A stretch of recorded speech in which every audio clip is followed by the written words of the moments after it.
Hello guys! Hello Earth Signs, Virgo, Capricorn, and Taurus. Welcome dito sa aking channel, Kapalaran 888.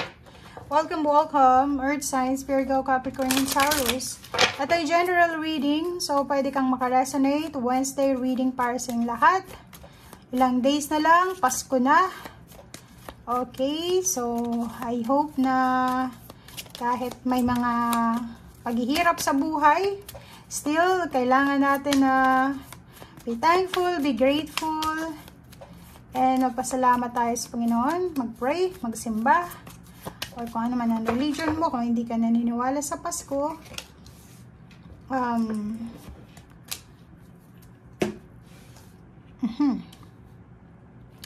36:9:28. Wow! Okay. So, nakikita ko sir dito, mag-iingat ka. It's awareness to sa araw na ito. Earth Signs, Virgo, Capricorn, and Taurus. Awareness day para sa inyo. Sa usaping financial, and at the same time, emotional. Mag-iingat ka. Kasi posibleng isang action or isang desisyon ang gagawin mo na maglalagay sa'yo sa danger. Okay? So, it's either relationship. Ano ba itong decision mo sa relationship na to na pwedeng magdala sa'yo sa peligro? Magdala sa'yo doon sa danger. Dangerous situation. Mag-iingat kayo, beware sa mga strangers, sa mga taong hindi nyo kilala or kahit kilala nyo na sa araw na ito. Kasi pwede kayong anong tawag dito? Pwede kayong magkaroon ng kaaway. Or pwede ka nilang saktan. Or pwede ka nilang lokohin. Or pwede ka nilang gawa ng masama. Okay? So, ingat-ingat tayo dito.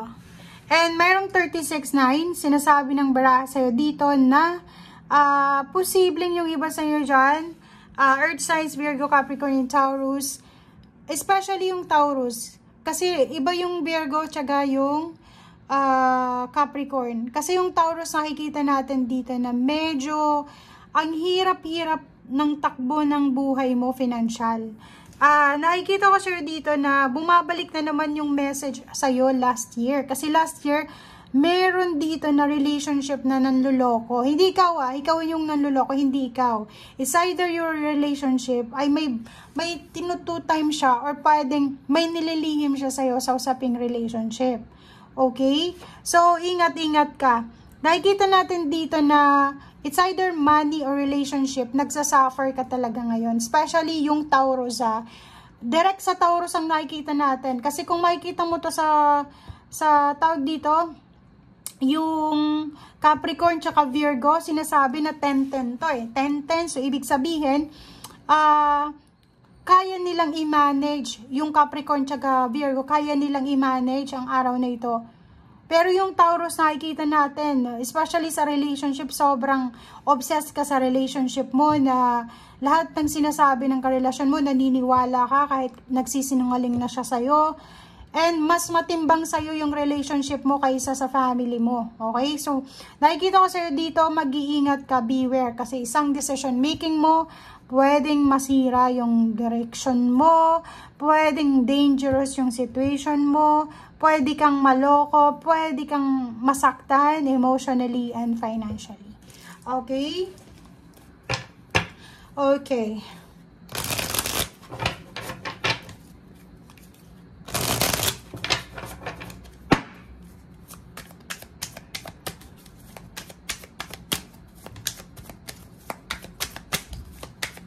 Okay, Earth Signs.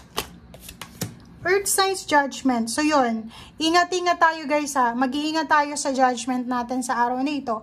Mag-iingat tayo sa mga decision making natin. Mag-iingat tayo doon sa mga choices na posibleng gagawin natin or pinagpipilian natin sa ngayon. Okay. Okay, Ten of Swords. May iba sa inyo dito guys na parang gusto nyo ng closure sa relationship. Gusto nyo matapos na yung relationship or gusto nyo nang matapos yung pinoproblema nyo sa pera.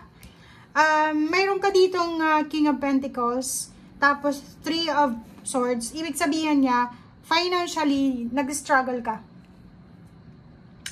Sinasabi ng baraser dito na gusto mo nang gumawa ng decision making. Parang isang desisyon ang gusto mong gawin regarding sa relationship, regarding sa pera. Kaso lang, hindi ka makapag-desisyon dahil siguro sa ego, sa pride, or siguro hindi ka makapag-desisyon dahil wala kang sapat na information, or siguro nakikita natin na medyo medyo stress ka. Okay? So, kung makikita mo dito, 3 of Swords, yun yung kinakatakutan mo eh. Natatakot yung ibang, ang nakikita ko sa inyo dito guys is, parang focus to sa Taurus. Kasi yung Virgo and Capricorn, parang walang sinasabi dito. Pero tingnan natin, nilagay natin dito yung Virgo and Capricorn. Eto parang Taurus na naman to eh. Kasi sinasabi dito na ikaw ay takot. Takot kang masaktan, takot kang maiwanan, takot kang mawala ng pera, takot kang gumawa ng desisyon na pwedeng makasira sa relationship mo. Sobrang importante sa yung relationship mo. Nakikita ko sir dito. Okay, Ace of Pentacles and the Tower, Hermit. So, itong Ace of Pentacles nito, gusto mo nang magkaroon ng bagong trabaho. May iba na naghahanap ng trabaho pero matumal yung, matumal, hindi ganun matumal. Mali yung Tagalog ko. Matumal yung business, kung may business ka, pero kung naghahanap ka ng trabaho, rejection yung palaging nararanasan mo. The Tower, malungkot ka eh. Parang feeling mo, hindi lang, ang nakikita ko sir dito, ang pakiramdam mo lang, ang may tower moment ka is financial. Pero may hidden dito guys. May relationship, magka-live-in partner, hindi kasal. May mayroon ditong like Capricorn and Taurus siguro, magka-relasyon sila. Or any zodiac sign, basta Taurus siya, na karelasyon, na posibleng may tower moment ka na pinagdadaanan sa sitwasyon na love life, pero hindi mo yun napapansin kasi busy ka sa tower moment na pinagdadaanan mo sa financial. So, ibig sabihin, may problema ka na hidden sa relationship mo na hindi mo napapansin kasi focus ka sa financial problems mo. Kung iisipin, dalawa yung problema mo eh. Kaso lang, isa lang yung focus mo doon eh. And the Hermit, sinasabi ng barahan na hanapin natin yung tamang direksyon. Hanapin natin yung solusyon, hanapin natin yung answers, hanapin natin yung solusyon, hanapin natin yung katotohanan. Be true to yourself. And may iba sa inyo dyan, especially Taurus na, pasensya na sa Capricorn and Virgo, kasi parang yung focus nito is Taurus. May iba ditong Taurus na in denial sila. Nararamdaman nila na niloloko sila ng karelasyon nila, na nararamdaman nila na sa gabi may kausap yung iba sa cellphone, pero parang bingi sila, bulag sila sa katotohanan. Okay, tapusin na natin tong Taurus. Tingnan natin yung Capricorn and Virgo. Grabe yung baraha ngayon, nag-focus sa Taurus. Pasensya na Capricorn and Virgo. Okay, wow, Justice card. Virgo and Capricorn, posibleng meron sa inyo dito na makuha nyo yung hustisya sa usaping pera.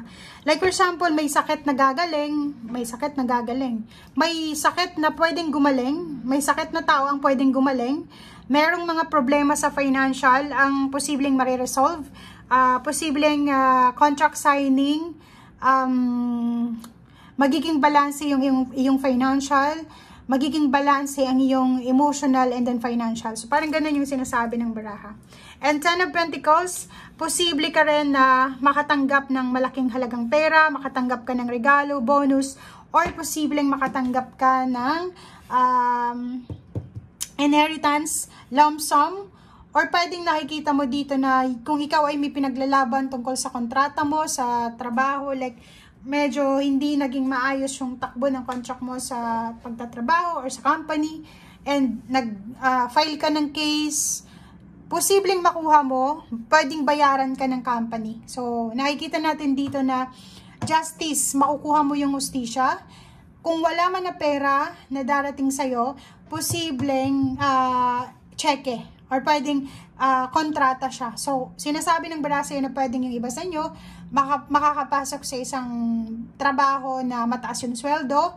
And maganda yung contract na ito na pipirmahan niya kasi pabor sa kanya yung kontrata, and at the same time may improvement na pwedeng dumating sa buhay niya through this contract or through this work or kung ano man to napapasukin niya.